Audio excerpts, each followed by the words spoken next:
पता है कि त्रिपुरा में वहाँ के स्वदेशी त्रिपुरियों से ज्यादा बांग्लादेश से आए हुए बांग्लादेशियों की संख्या ज्यादा है, जिससे त्रिपुरियों के भाषा, संस्कृति और अस्तित्व खतरे में पड़ गया है।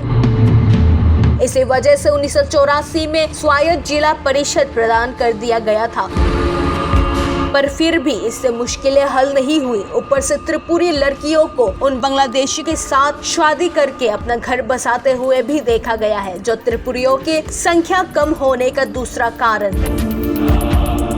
सिर्फ इतना ही नहीं, यहाँ तक कि बांग्लादेशी द्वारा बहुत सी नाबालिग त्रिपुरी लड़कियों के बलात्कार होते हुए भी हर दिन देखा गया है।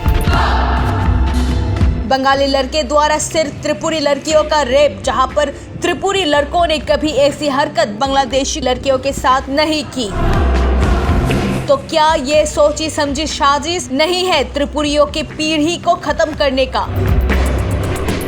इसी वजह से एडीसी सरकार ने इस बार नॉन त्रिपुरियों से शादी करने वालों के एसटी सर्टिफिकेट खारिज करने का प्रस्ताव को सामने लाया है।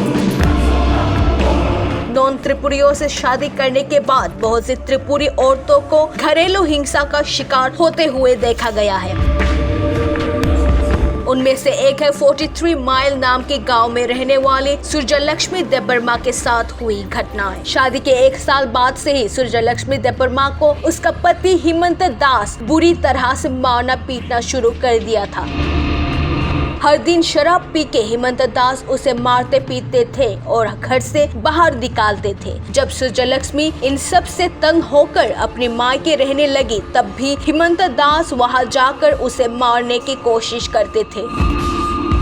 आखिर में हिमंत दास उसकी बीवी के छोटे भाई को गुवाहाटी ले जाने के बहाने उसे गला घोंटकर मारने की कोशिश की। जब हिमंत दास को लगा कि उसके बीवी का भाई मर चुके हैं, तब वो वहां से चला गया।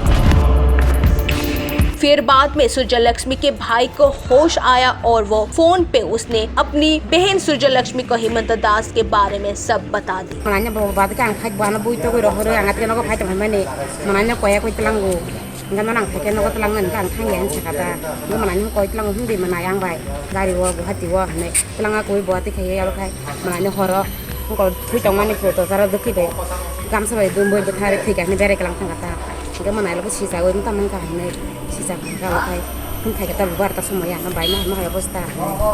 besok body ni khabar abo abo hangga goto nangga sombara honi Matang sombar hangga sukubara tulang